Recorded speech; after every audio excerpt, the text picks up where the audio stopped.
Aloha and good morning, ladies and gentlemen. Welcome to Outside In, the show that examines how the external world can help shape Hawaii's future. I'm your host, Pauline Chakmakjian, and today we're going to be discussing broadening the scope of the Hawaiian media. And here to help me do this morning is a gentleman who I'm sure is familiar to all of you. He is Mr. Jay Fidell, the founder and president of ThinkTech Hawaii. Good morning, Jay. Good morning, Pauline. Nice to be here with you. Oh, thank you for inviting me to start this new show. You've broadened the scope of ThinkTech Hawaii itself. So we're going to be discussing the Hawaiian media this morning and some of the ways that we can help improve it. And I just wanted to ask you, for those viewers and listeners who aren't as familiar with the history of ThinkTech, why did you decide to start your own media outlet in the first place? Okay. It was 2001. It was not too long after 9/11. We had a small group of four of us who were interested in getting out with news about technology, because that was all the rage right then. And it was the last few months of 2001 when we set up a website about technology, thinktechhawaii.com. And since I knew some of the people at Hawaii Public Radio, we decided, I remember where and when in the restaurant and all that, we decided that we wanted to try to make a pitch to have a radio show about technology. And we called them up and we pitched this to them, and they said, oh, okay. Took a while to evolve the concept and the way it worked, the format of the radio show. But by very early 2002, we were rolling, and we had a weekly radio show, 5 to 6 p.m. every Wednesday. We maintained that for 8 years. So it was the beginning of a new experience for all of us. We all knew it was going to change our lives, and it did. And I think it also changed the lives of the people we invited, onto the show, our guests from all walks, all around technology mostly. Okay, brilliant. And for those less familiar with the history, could you give us sort of a potted timeline of the crucial events and how ThinkTech Hawaii progressed from this original idea in a restaurant all the way up to what you've got now, which are a lot of hosts. You were getting more and more hosts hosting different shows on different subjects, not just technology. So if you could just sort of do the leaps of progression. Well, we were bursting at the seams with things other than technology. At the end of the throw in our original radio show, we were covering all kinds of things.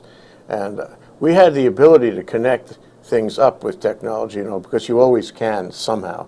But in fact, we were looking at other areas and trying to reach other listener groups. So in 2008, we left Hawaii Public Radio. And we started doing AM radio. We had a show on AM radio for a while. And then we started doing, we actually broadcast from my law office. We set up equipment in my law office, and that's where we broadcast from. And around 2009 or 10, we started doing video. We realized that video was the future of citizen broadcasts, citizen journalists, if you will. And we had a camera set up in my office, and then we got a studio in my office building, courtesy our landlord. And then we moved to another building, this building actually, in the lower level of this building, which was a small space. And I think it was 2014 or so that we, maybe halfway through 14, we actually took this space. And this space has been really wonderful. You can see the green screen. There it is. You can see the green screen. And we had more space to work with, more equipment, more underwriters, God bless them. And we could do more with more people to help us. And we gradually increased the number of hosts and guests. And your number of viewers is also increasing, is that right? Yes, oh yes, of course. And can you detect where the viewers are watching from? Are they necessarily always from Hawaii, or are you getting international? Oh, it's definitely international, yeah. Because, our original broadcasts are on livestream.com, which is a provider that allows you to broadcast on the internet. But we post everything on youtube.com. And YouTube, and both of them are international, it's the internet. But YouTube goes far and wide, and sometimes it becomes viral, and it's amazing. We had a show last week that has already had something over 40,000 hits. Wow, that's which is brilliant. huge That's for brilliant. internet What was the stream. subject on that? It was Asia, politics in Taiwan. Okay. Yeah. Okay, and I was just interested because that's wonderful what you're doing with ThinkTech Hawaii, but it started very recently because, as we discussed when we met previously, the major print newspaper here is the Star Advertiser. So there was sort of a rage for newspaper reading towards the latter half of the 19th century, and that's where newspapers really took off, because I took the Royal History course at Iolani Palace, which I think they do every year, and I took it a few years ago. And we were all noticing, those of us who were on the course, that whenever there was a lavish party or some entertainment for some visiting dignitary by the King and Queen of Hawaii, that there would be several newspapers reporting on this. There were quite a few of them. It wasn't just one newspaper. So I was just wanting your opinion about what actually happened to cause all those newspapers to die out, and then you just had the Star Advertiser for a long time until things like Civil Beat appeared, until things like ThinkTech Hawaii appeared, or things like Pacific Business News, which is a smaller publication geared to the business community. But you know, there were a lot more options previously. So what do you think happened there? Well, I think there's probably it's a dynamic formula out there as to how many print newspapers a given community can support. And the dynamic part of it is that the technology changes, the educational level, the interest of the public changes, the availability of journalists change, the way people see newspapers as part of their lives or not over the years. So yeah, I imagine at the turn of the 20th century, 1900, there were a lot of newspapers, as there were all over the country, probably over the world. It didn't take too much to have a newspaper. You know, and it's quite fun to have a variety of newspapers because, for example, in London or in the United Kingdom, we've got several different options for newsreaders to select from in terms of the print newspaper. So, for example, you've got the Independent, you've got the Times, you've got the Daily Telegraph, you've got the Guardian. So it's interesting because a lot of people do read the paper while they're on their commute on the rail or on the underground, or even when they're in the street just waiting around for somebody. You see a lot of people reading the paper. Not so much nowadays, but in the past 10 years or so before YouTube emerged. Well, I think people do not read print press very much anymore. Yeah. Well, in England, they still do. We still do. It's very, very common. In the private clubs, there's always a selection of newspapers for you to select from. It's very nice. It's very interesting because you can identify the political persuasion of somebody because of the choice of newspaper that they've selected. For example, by and large, people who read the Daily Telegraph will be more conservative in their political leanings. People who read the Guardian will most likely be Labour voters. Sometimes people read more than one paper to get the different viewpoints. So that's all. Yeah. So that's quite interesting when that happens, and you get this sort of selection that's available, and it's a bit like playing poker. You know, you can identify the political persuasion, and it's like everybody's playing a game of poker, and but they're showing their cards, so to speak. So it's quite interesting. We live in a little bubble of what we read. But, you know, I mean, the same process, the same phenomenon exists with television news, don't you think? If somebody tells you they take a regular diet of Fox News, you know what bubble they live in, or CNN, or PBS, you know, the NewsHour. You get different viewpoints expressed on a fairly consistent basis, and you can get what you want. And when you reveal what you're looking at, people know a lot about you, really. And what do you think about Civil Beat? Because that's appeared in the past 7 years or so. And it's quite interesting because it's an online format of news. And they've got very quick, because people's attention spans have sort of plummeted in the past few years with all the electronic technology. Yeah. So what do you think about that quick news? People just want to hear a quick headline and want to see something quick and just the facts. And they do that quite well. Yeah, quick local news, that's what they're... Although they do have national news sometimes, I mean, especially in the day of Trump, the age of Trump here, everybody wants to cover him. But they roll it out at like 4 a.m. in the morning every day. And if you're on their list, it's easy to get on because it's free now. You can see their view of local news. They have what I would consider citizen journalism. You don't have to be a professional to write for Civil Beat. And they cover local stories. And I think it's a real contribution to the community. Yes, I like it because of the quickness as well, not necessarily because I have a short attention span, but because it's quick. There's a variety of different things. The homepage is neat, so you can pick which headlines you're looking at. Yeah. People do comment on them. They do censor comments quite a bit, because I think people get impassioned sometimes with particularly sensitive issues. But I think they're doing pretty well. So again, it's an outside idea by Omidyar, who is the CEO. Well, it's a new idea, and you could do what he is doing so many different ways. This is his brand of how you do this. And I think it's basically working. It's a good contribution to the community. Yeah. And the other thing, if we could just move away from the print media, we go to the television, and you've got a few channels here.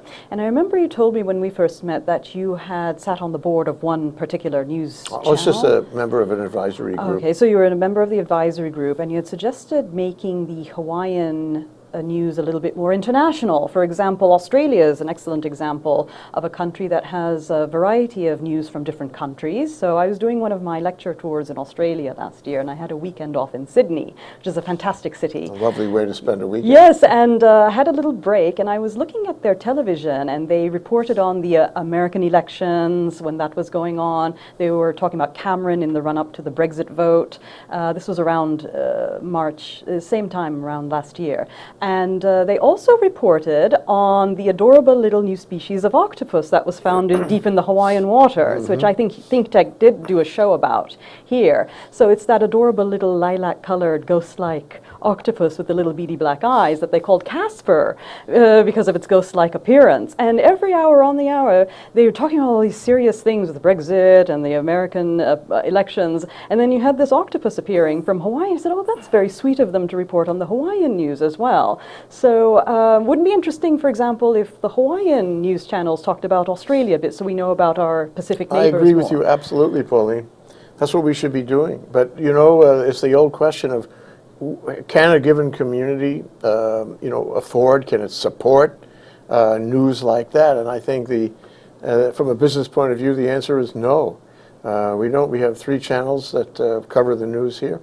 And it's just, in my view, not enough. It's not broad enough. It doesn't cover international news, except maybe very secondhand. And what we need to do is provide people with more information about the world in which we live. We are remote. We're an island in the middle of 2,600 miles to the closest landmass. And we need to be informed. We need to be an exchange of information. We need to be a center of something. We need to be part of the Pacific region. And to do that, we all have to be informed. So I'm not sure how you do it, but I think it's not what you perceive that people want. It's what you decide that people should have. That's different. And I think that's what we need to do. Okay. Well, I'm sure there's a way to do it. It's just difficult when you're an isolated island chain that you have to have reporters on the ground. And even if we confine it to the Asia-Pacific region, they have to be there to get the first-hand Well, it doesn't news. take that much. I mean, for example, we've had correspondents in Asia. We was nonprofit with nothing. We've had regular correspondents in Asia. We've had regular correspondents in Europe. We've had regular correspondents in the Middle East. We can reach out and we can find volunteers. That's our model. Volunteer hosts, just like you, but all over the place with Skype. Yeah. This is wonderful that we can do this because we offer them a platform and we offer people an opportunity to see what a wide variety of hosts can think of and connect with.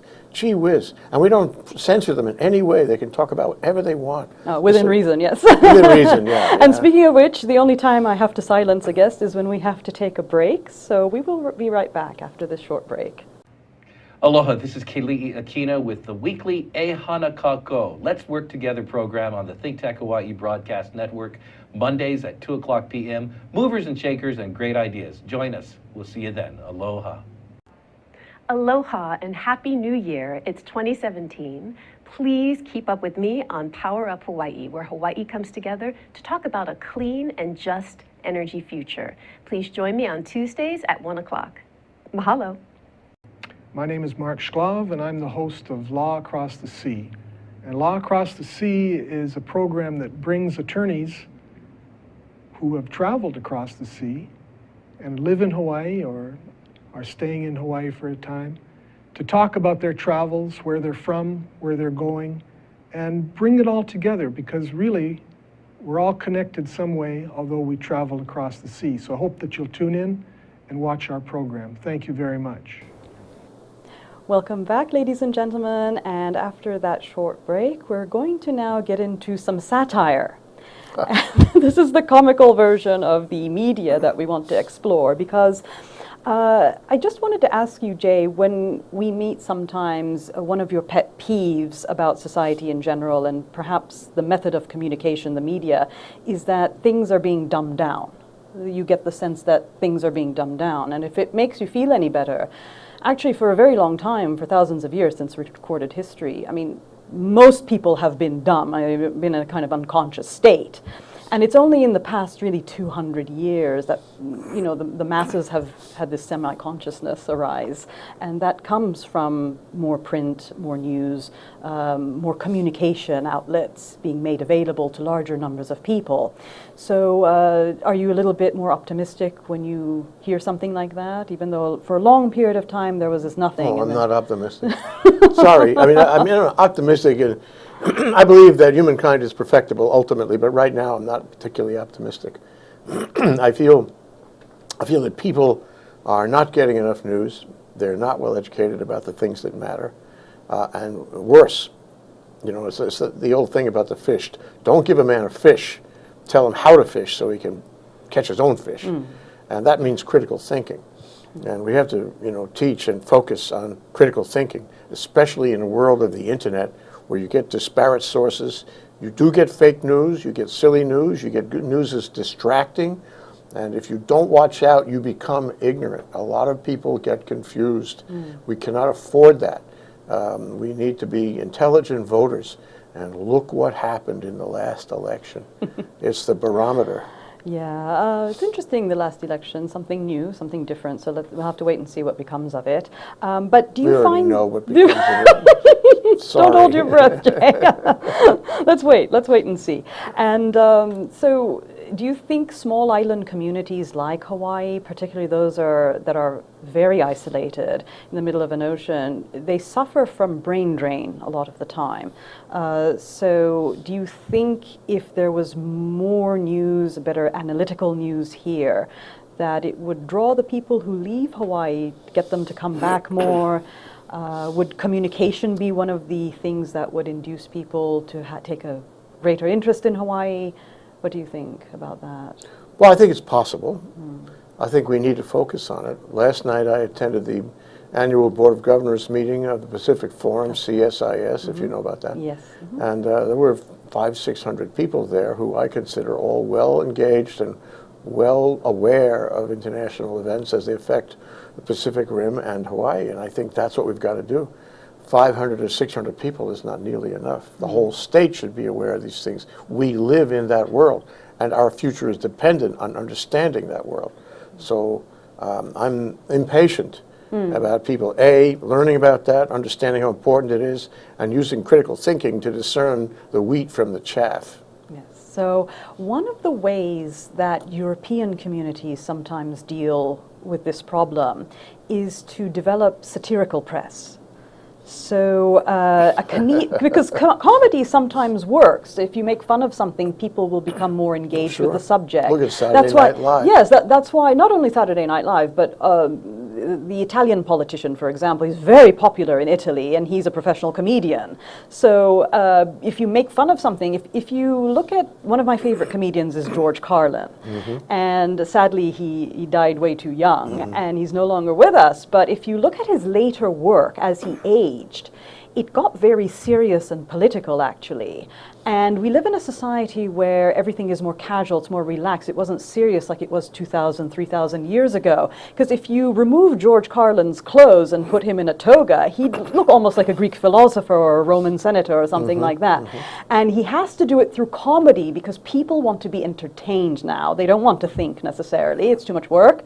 And you can get your message across through comedy, and the Europeans picked up on that because we've got satirical press, for example, Private Eye in the United Kingdom, which is kind of schoolboy humor, but they actually do very serious pieces of investigative journalism as well, in addition to the sort of silly, absurdist humor that they've got. And you've also got the print media like Le Canard Enchaîné in France that makes political commentaries, analyzes the corporate world, what's going on in business and politics mostly. So do you think something like that could emerge in Hawaii, or do you think comedy really only works in really miserable places like large cities, such as New York and London? Oh, you know, there used to be a number of stand-up comics here. They would make fun of things in Hawaii. They would make fun of politics in Hawaii, and they were wonderful. Because, you know, in all of comedy, Pauline, you knew this already, there is truth. Yes. In fact, there is tragedy in humor. Tragi-comedy, yes. Yeah, yeah. And so when these stand-up comics, Frank DeLima was one of them, but there were others too. And what Andy happened? Bumatai was another one. What happened to them? Well, they're not performing anymore. For one reason or another, they're not performing.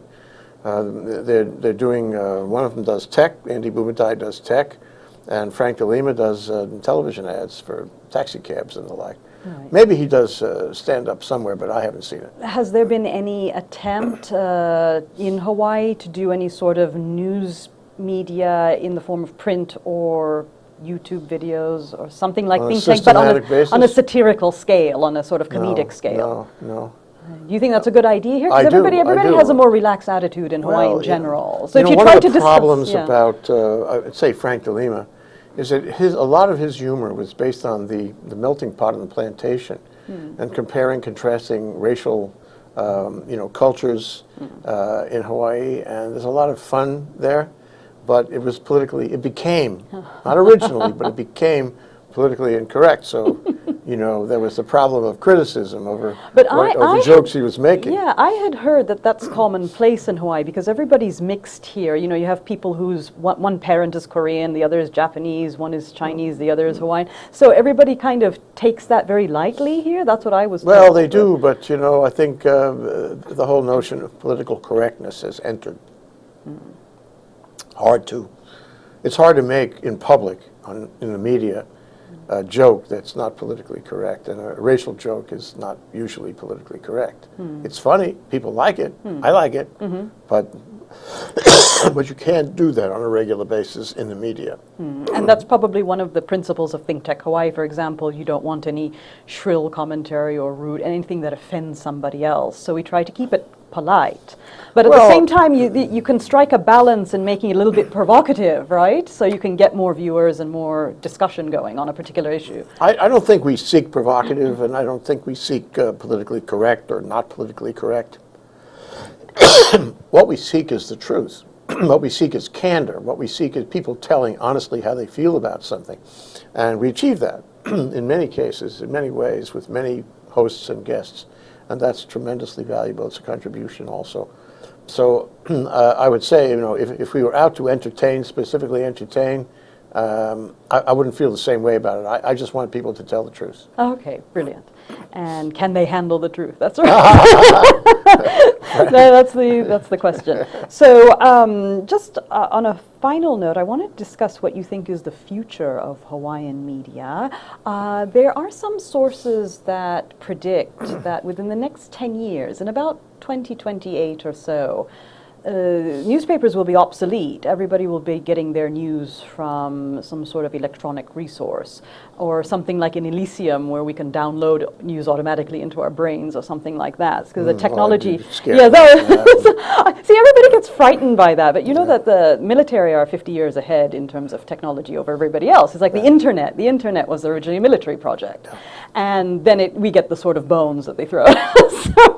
So while those things look scary, people do actually use them when they catch on after a long period of time has passed. So once the fear is gone, you have things like that. So I just wanted your opinion of what you think is going to happen to the media here. What do you think would happen to the Star Advertiser? What do you think will happen to things like Civil Beat or even ThinkTech Hawaii yourself?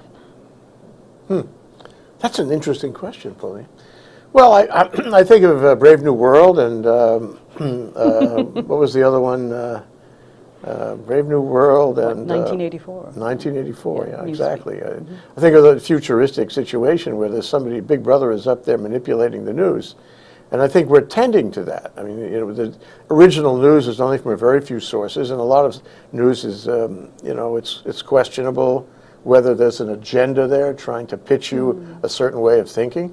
And, it's being controlled by a smaller number of capital concentrations all the time. The old, 1900s kind of, arrangement where there were lots of news organs all around you and they all very independent and they would disagree with each other. I don't think that's the case for the future. I think what's going to happen, though, is the internet is going to be the tumultuous area. And although these big capital concentrations will offer us, a lot of pablum or a lot of, agenda-type news, I think the internet is the upstart, and I think it will continue. And I think there'll be lots of sources, lots of opinions, lots of wild things happening on the internet. It's, at least so far, it's really not controllable, not controlled. It's a wonderful, example of conversation in its most liberated form. On the other hand, as I said before, we have got to be doing critical thinking about what we get off that. And we've got to decide which sources to look at, what reports to believe or not believe. And we all have to work together to use that, that source of knowledge. There's various knowledge, various channels of knowledge. And if we don't do that, our democracy is threatened. And this kind of approach might help with the apathy in Hawaii among Hawaiian voters. For example, a lot of people don't vote here very much. And I think one gentleman in the House proposed a bill doing the conscripted voting like Australia has, forcing people to vote. And that, I don't think that's the best way forward. You can't force people to do things, particularly Americans, and especially Hawaiians. So I don't think that's the right approach. But if we had more dialogue that was not necessarily rude or trying to troll people, and if we had this more thought-provoking type of media, then it might improve that situation. Democracy and patriotism, true patriotism, instead of desperate patriotism, begins in school. It begins with teaching children who are going to be citizens what their obligations are as citizens. It begins teaching them, that there's a social compact between every citizen and the country, and they are responsible for the country just as the country is responsible for them. And I think in large, large countries, large population groups, that has been forgotten. And it's certainly, I believe it's been forgotten in the U.S. People do not see themselves as part of the government. They do not see obligations to the government. The government is, an adverse party. And some presidents think the press is an adverse party. We have really got to get over that if we want to retain our democracy. Okay. Well, very wise words, things to think about, Jay. Thank you for being my first guest on Outside In. And just to let everybody know, I have to, like Casper the Friendly Octopus, I have to disappear for several months, but I will be back in the new year, and that's when we'll start a more regularly scheduled programming for Outside In. And we're going to be discussing a range of subjects from history, philosophy, art, and architecture, all the way to robotics, biotech, Bitcoin, things like cryptocurrency and digital currency, which are all very exciting. And until I see you in the new year, safe travels and aloha, everybody.